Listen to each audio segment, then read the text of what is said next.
Hello and welcome back to Nerd Doc. In this video we're going to discuss the plot and ending of Moonfall. That means there will be spoilers for the movie. If you have not seen Moonfall and do not wish to be spoiled, you can check out our spoiler-free review linked in the description below. You'll also find our other Moonfall videos linked below as well, including the science of Moonfall. If you have any questions about the movie, leave a comment below and we'll try to answer them as best we can. We obviously can't show you footage of everything since the movie is only in theaters right now, so please bear with us on that. Let's start with the main characters of Moonfall. There are only 3 characters that actually matter in the movie: Jocinda Fowl, Brian Harper, and Casey Houseman. Most of the secondary characters are related to these 3 in some way, but the movie doesn't focus on them very much until the end when it bounces back and forth between the space stuff and what's going on back on Earth. The secondary characters are Jocinda's ex-husband, Doug Davidson, their son Jimmy, and Jocinda's foreign exchange student / babysitter, Michelle. There's also Brian Harper's ex-wife Brenda and her new husband Tom Lopez, as well as their children, but only Sonny Harper is of any significance as the other children barely speak. Moonfall begins in 2011 with Jocinda, Doug, and a 3rd astronaut on a routine mission to repair a satellite. This is when the alien swarm first attacks, killing the 3rd astronaut and burrowing a hole in the moon.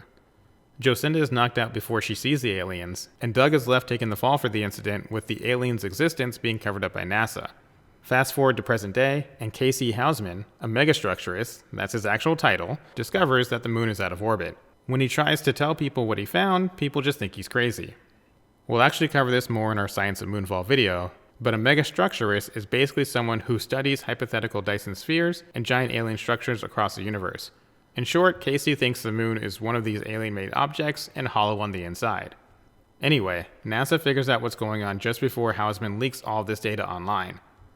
Jocinda is now second in command at NASA, but the director of NASA is part of the cover-up and leaves with his family in an attempt to keep them safe after an initial mission to the moon fails because the alien nanomachine swarm is too advanced.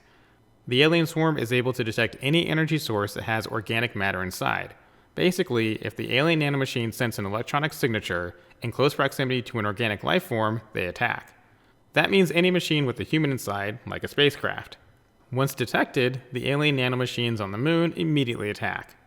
With Jocinda now in charge of NASA, she meets up with an old NASA employee and finds footage from Brian Harper's helmet cam in 2011, proving the aliens are real. She's also told of the Apollo moon landing in which NASA found out the moon wasn't what we thought it was, but covered it up for decades. NASA knew it was some sort of artificial object with highly advanced technology, but didn't explore it any further because they thought it might be hostile. Oddly enough, if they had explored further, they would have discovered the truth and been far better off when the nanomachines attacked. Jocinda's ex-husband just happens to be one of the generals in charge of everything she needs him to be in charge of. Doug tracks down an experimental EMP device that shuts down anything electronic and is about the only weapon they have against the alien nanomachines. Jocinda is also able to find an old decommissioned space shuttle. With the help of Brian and KC, they take off and make it to the moon, which is basically where the end of the film begins. At this point, the movie flips back and forth between what's going on in space with Jocinda, Brian, and KC, and what's happening on Earth. Back on Earth, Sonny, Michelle, and Jimmy have all met up with Tom Lopez and their family in Colorado and are trying to reach the military base where Doug Davidson is waiting. There's a ton of looting and rioting, as you might expect, with the end of the world nearing. Everyone is acting even more crazy than normal because nothing matters to them anymore. Every time the moon passes overhead, it causes large-scale destruction due to its mass and gravity having a massive effect on everything else. It actually should have destroyed the Earth by this point, and that is mentioned briefly in the film, but movie magic keeps the Earth intact. The families never make it to the military base, but only Tom Lopez dies during the trip when he runs out of oxygen. As the moon passes overhead, the mass and gravity of it wreak havoc on the atmosphere, causing all the oxygen to escape for a short time. One of the kids' oxygen tank runs out, and Tom gives up his tank in order to save her. Doug Davidson and everyone else at the military base die when a bevy of moon rocks rain down on them. Back in space, the main trio get inside the moon using the hole the aliens dug back in 2011. They turn off all machines and pilot everything manually to avoid sending out an electronic signature and getting attacked. Once inside, they discover that the moon is actually a Dyson Sphere with a white dwarf star inside. The surrounding megastructure basically acts like a giant solar panel, harvesting a near infinite amount of power from the white dwarf, which has allowed the megastructure to survive for billions of years. More on that in our Science of Moonfall video, but surrounding the star is a massive alien base. Brian has to fully power on their ship so he can see what's around him, which activates the alien nanomachines. It's at this point that a mysterious force takes over the ship's controls and guides him to safety inside the alien megastructure. once inside, Brian is scanned and learns all about the alien civilization that not only created the moon as a way to seed other galaxies with alien DNA, but that moon structure is what created the Earth as well. Moonfall doesn't explain exactly how this happens, but the alien megastructure basically created a planetary disk that formed the Earth and all the other planets.